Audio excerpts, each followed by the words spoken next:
ప్రియతమ నేత దివంగత ముఖ్యమంత్రి వైఎస్ రాజశేఖర రెడ్డి గారి 77వ జయంతి సందర్భంగా మా సింగనమల నియోజకవర్గం అన్ని మండలాల్లోనూ పండుగ వాతావరణం నెలకొంది.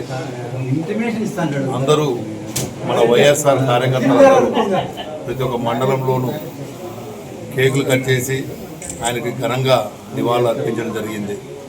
అదేవిధంగా మన ప్రియతమ నాయకుని జన్మదినం సందర్భంగా నార్పల మండలంలోని ఒక అనాథాశ్రమంలో సత్యసాయి ధ్యాన మందిరం నందు అనాథ పిల్లలకి మన హరి మన బీసీసీల హరి అన్నదాన కార్యక్రమం కూడా చేపట్టడం జరిగింది. అదేవిధంగా గాల్దిన మండలంలో ప్రభుత్వ ఆసుపత్రి యందు మండల కన్వీనరు మండల నాయకులు బ్రెడ్లు పంపిణీ ఫ్రూట్స్ పంపిణీ చేయడం జరిగింది. అదేవిధంగా ఈ సింగనమల నియోజకవర్గం హెడ్ క్వార్టర్ నందు మన మండల కన్వీనరు మన యూత్ నాయకులు అందరికీ స్వీట్స్ కేకులు పంచి ఘనంగా ఆయన జయంతి జరుపుకోవడం జరిగింది. వైఎస్ రాజశేఖర రెడ్డి గారిని ఆయన మరణించి దగ్గర 15 ఏళ్ళు అవుతాన్నా కూడా ఇప్పటికి కూడా ప్రతి ఒక్క రైతు కానీ యువజన నాయకులు కానీ అందరూ గుర్తుపెట్టుకున్నారంటే ఆయన చేసిన మంచి పనులే మనకు గుర్తుకొస్తూ ఉన్నాయి. ఆయన ఆరోగ్యశ్రీ అయితేనేమి, 108 అయితేనేమి, 104 అయితేనేమి, రైతులకు కల్పించినటువంటి సబ్సిడీలు అయితేనేమి, ఇన్పుట్ సబ్సిడీలు అయితేనేమి, ఇన్సూరెన్స్ అయితేనేమి, ఆయన మర్చిపోని రైతు ఉండడు, మర్చిపోని యువకుడు ఉండడు. కాబట్టి ఆయన ఆశయాలను కొనసాగించాలని ఇప్పటి నాయకుల్ని కోరుకుంటూ సెలవు తీసుకుంటా ఉన్నాను. జననాయకుడు దివంగత నేత మాజీ ముఖ్యమంత్రి గారు డాక్టర్ వైఎస్ రాజశేఖర రెడ్డి గారి 77వ జయంతి జరుపుకుంటున్నాం. ఈ సమాజంలో ఎటువంటి కష్టం ఉన్నా ఆ కష్టానికి ఒకే ఒక సొల్యూషన్, అది రాజశేఖర రెడ్డి ఆలోచన అని మనకు అర్థమైంది.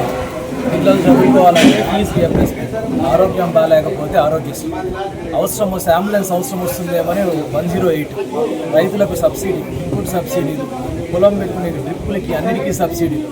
ఏ అవసరమైతే పేదవాడికి ఉంటుందో ఆ అవసరాన్ని తీరడానికి ముందు, అందరికంటే ముందు ఆయన నిలబడి మన నాయకుడు, ప్రజానాయకుడు డాక్టర్ వైఎస్ రాజశేఖర రెడ్డి గారు పనిచేస్తారు.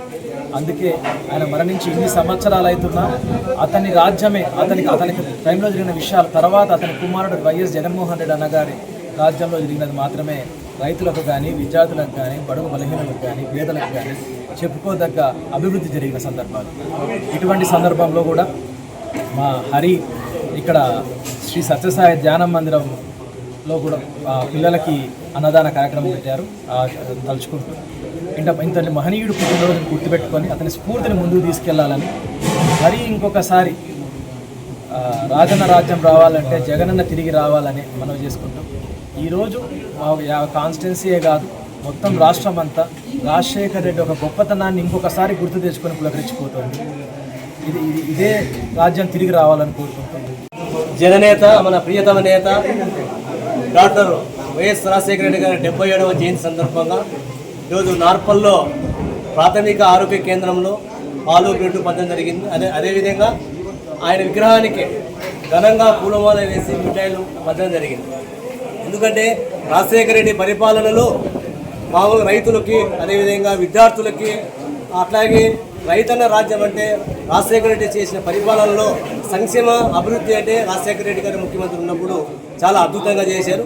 ఆయన స్మరించుకుంటూ ఈరోజు మేము 77వ జయంతి మేము ఘనంగా నిర్వహించడం జరిగింది. అదేవిధంగా మళ్ళీ కూడా ఈరోజు కూటమి ప్రభుత్వం అధికారంలో వచ్చినప్పటి నుంచి కూడా ఏ ఒక్క ప్రజలకు కూడా ఇచ్చిన హామీలు అమలు చేయలేదు.